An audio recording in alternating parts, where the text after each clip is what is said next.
Hello friend, welcome to our channel. मैं हूं जहूर पुनेकर और इस वीडियो में देखेंगे हम 10th क्लास मैथ्स पार्ट 1 का प्रैक्टिस सेट 1.3। इससे पहले के वीडियो में हमने देखा था प्रैक्टिस सेट 1.3 का क्वेश्चन नंबर 1 और क्वेश्चन नंबर 2।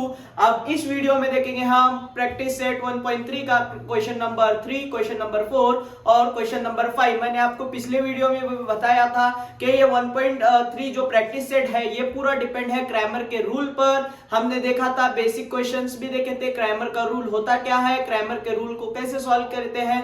तो इस वीडियो में भी हम देखेंगे क्रैमर का रूल। तो आइए शुरू करते हैं वीडियो।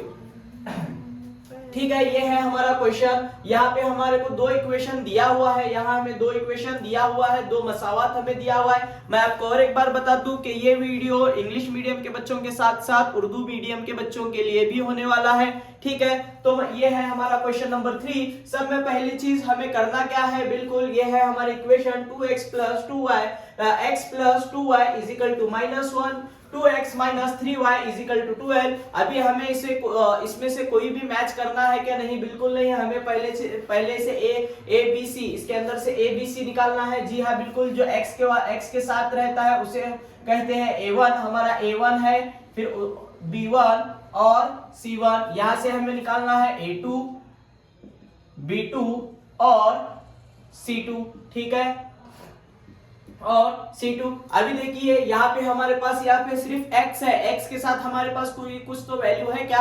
नहीं। अगर ऐसा रहा तो हम क्या समझना है, हमें x के साथ 1 है समझना है। क्या समझना है हमें? x के साथ 1 है, तो फिर a1 की वैल्यू आएंगी 1 और b1 की वैल्यू आएंगी 2 और c1 क्या आएंगी? माइनस के साथ। ठीक है, फिर दूसरा a2 की वैल्यू आएंगी हमारी 2, b2 की वैल्यू आएंगी हमारी -3 और c की वैल्यू आएंगी हमारी C2 की वैल्यू आएंगी 12। ये आ गया। फिर अभी आगे हमें सब में पहले हमें d निकालना है। d निकालने के वास्ते कौन सा फॉर्मूला है हमारे पास? d निकालने के लिए हमारे पास है formula a1 a2 b1 b2। ठीक है, a1 क्या है हमारा? यहाँ पे a1 की वैल्यू दी है 1, a2 की वैल्यू दी है यहाँ पे 2, b1 है हमारा 2 और b2 की वैल्यू दी हुई है हमें -3। हमें इसका क्रॉस मल्टीप्लाई करना होगा। क्रॉस मल्टीप्लाई करने के लिए हमें क्या करना होगा? ये 2 का 2 के साथ, ये 2 का 2 के साथ क्रॉस मल्टीप्लाई और 3 का 3 के साथ। तो हमें कैसे लिखना है इसे? 2 × 2, ये बीच में फॉर्मूले का साइन, फिर उसके बाद 1 × -3। ठीक है, ये 2 2 हो जाएगा हमारा 4, ये माइनस का साइन, ये 1 3 -3। ठीक है, ये दोनों माइनस माइनस क्या हो जाएंगे हमारे? प्लस हो जाएंगे। ठीक है, ये दोनों माइनस माइनस क्या हो जाएंगे हमारे? प्लस हो जाएंगे। ठीक है, तो ये क्या होगा? ये बड़ी साइन। ठीक है, ये होगा हमारा 7। ठीक है, इसे आप -7 भी लिख सकते हैं। ठीक है, अभी ये निकल रहा है हमारा d। अभी निकालना हमें dx निकालने के लिए हम क्या लेंगे? dx निकालने के लिए लेंगे हम b2 b1 c1 स्टॉप। ये आ गई हमारी d की वैल्यू। अभी हमें निकालना है dx की वैल्यू। dx की वैल्यू निकालने के लिए हम क्या लेंगे? b1 b2 और c1 c2। ठीक है, b1 b2 क्या है हमारा? b1 b2 की वैल्यूज हमारी यहाँ पे है, एक है 2 और एक है -3। ठीक है, c1 की वैल्यू क्या है हमारी? हमारी c1 की वैल्यू है -1 और c2 की वैल्यू है हमारी 12। ठीक है, अभी इसे क्रॉस मल्टीप्लाई करना है। इसे क्रॉस मल्टीप्लाई करने के लिए ये 2 × 12। ठीक है, फिर बीच में माइनस की साइन, ये होगा हमारा -3 × -1। ठीक है, ये 12 2 हो जाएगा हमारा 41, ये माइनस। ठीक है, और ये -3, ये क्या होगा हमारा? 3 1 3 हो जाएगा। ये माइनस साइन कट हो गई, 3 1 3। ठीक है, तो यहाँ पे 24 -3 हो जाएगा हमारा 21। तो ये आ गई हमारी dx की वैल्यू आ गई हमारी 21। ठीक है, ये आ गई हमारी dx की वैल्यू। अभी हमें निकालना है dy की वैल्यू। ठीक है, dy की वैल्यू निकालने के लिए हमें क्या करना पड़ेगा? बिल्कुल, dy की वैल्यू निकालने के लिए हमें c1 c2 a1 a2 लेना पड़ेगा। ठीक है, हमारा a1 a2 क्या है? a1 यहाँ पे हमारा 1 है, a2 क्या है? a2 हमारे यहाँ पे 2 है, c1 यहाँ पे हमारा -1 और c2 है हमारा 12। ठीक है, इसे क्रॉस मल्टीप्लाई करना है। क्रॉस मल्टीप्लाई कैसे करना है, ये 1 इंटू 12, जी हाँ ये 1 इंटू 12, उसके बाद माइनस ये 2 इंटू -1, ये हो जाएगा हमारा 12 1 जा 12, माइनस ये हो जाएगा हमारा ये माइनस ये 2 1 जा 2, जी हाँ बिल्कुल, ये दोनों माइनस माइनस हो जाएंगे हमारे, प्लस -24, ये हो गया हमारा dy की वैल्यूज।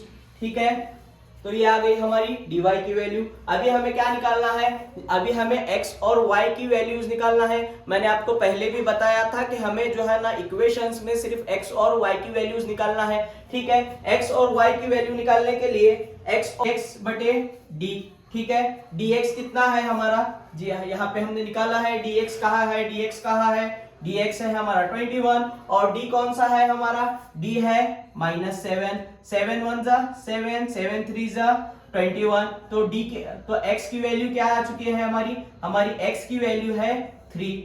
ठीक है, y की वैल्यू निकालने के लिए, हाँ बिल्कुल उसी तरह y की वैल्यू निकालने के लिए हम क्या लेंगे, y = dy अपॉन d। ठीक है, dy हमारा dy कितना है माइनस, ठीक है, ये 7 1 7 7 2 जा, तो y की वैल्यू आ चुकी है हमारी -2।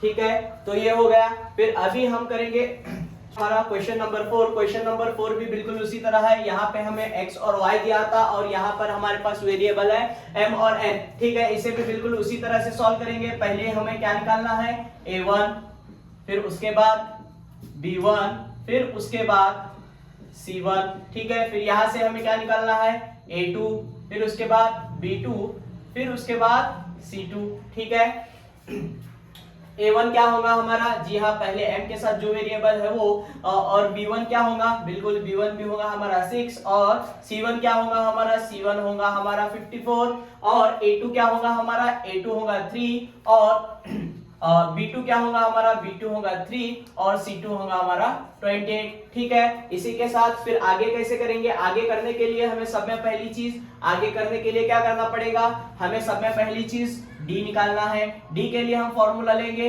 a1 a2 b1 b2। ठीक है, फिर उसी तरह से और आगे a1 की वैल्यू है हमारी 4, a2 की वैल्यू है हमारी 3। ठीक है, b1 है हमारा 6, b2 है हमारा 2, क्रॉस मल्टीप्लाई करना है। इन्हें क्रॉस मल्टीप्लाई कैसे करेंगे, ठीक है, -3 × 3। ठीक है, ये होगा 2।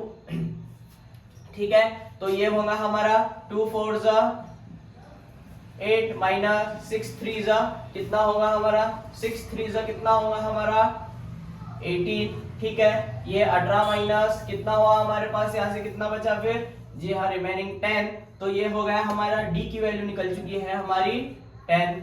ठीक है, फिर उसी के साथ आगे हम क्या निकालेंगे, एक निकल चुका है d, अभी निकालेंगे हम dx निकालने के लिए क्या लेना है, dx निकालने के लिए लेना है हमें यहाँ पे लेना है b1 b2 c1 c2।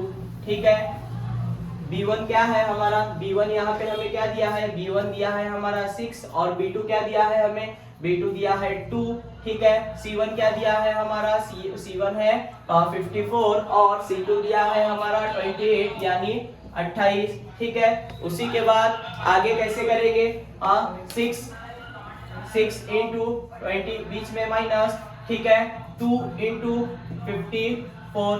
ठीक है, इसे कैसे करेंगे, 28 का टेबल जो है ना 6 तक पढ़ेंगे, 28 का टेबल 6 तक पढ़ेंगे तो कितना होगा, 28 6 6 अट्टे कितना होगा, 8 छक्के कितना होता है, 8 पंजे 40, 8 छक्के 48, 48 के 8, 48, 48 के 8, रिमेनिंग 4, हासिल के 4, 6 दूनी कितना होगा हमारा 12, 12 और 4 कितना होगा 16, 168 कितना आ गया हमारा 168, माइनस ये कितना होगा हमारा 108। ठीक है, तो ये माइनस ये 160 168 168 माइनस 108 कितना होगा हमारा 168 माइनस 108 कितना बचा, हाँ यहाँ से बचा हमारा 60। तो ये 60 हमारा क्या निकल चुका है dx। ठीक है, निकालना है dy, dy निकालने के लिए भी सेम उसी तरह का फॉर्मूला, ठीक है, c2 c1 c2 a1 a2, ठीक है। अभी इसी के साथ आगे c1 क्या है हमारा, c1 है हमारा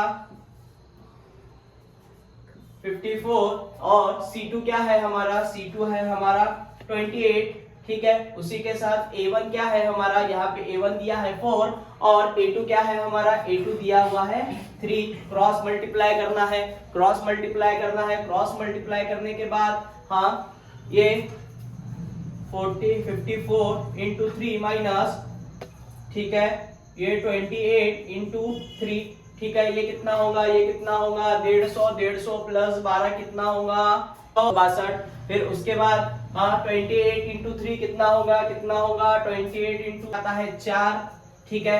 अभी हम कैसा करेंगे, ये 4 8 4 से कितना होता है, 8 4 से होता है 32 के 2, ये रिमेनिंग आ जाएगा 3। हाँ ये 2 4 से 8, 8 प्लस 3 कितना होगा, 8 प्लस 3 कितना होगा, 8 प्लस 3 होगा 11, ठीक है।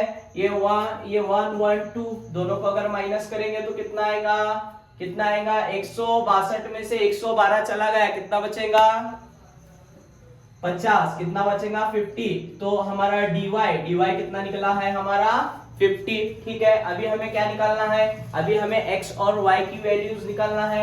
x की वैल्यू निकालने के लिए dx अपॉन d, ठीक है। dx कितना है हमारा, dx कहाँ पे है, dx यहाँ पे है, dx कितना है हमारा,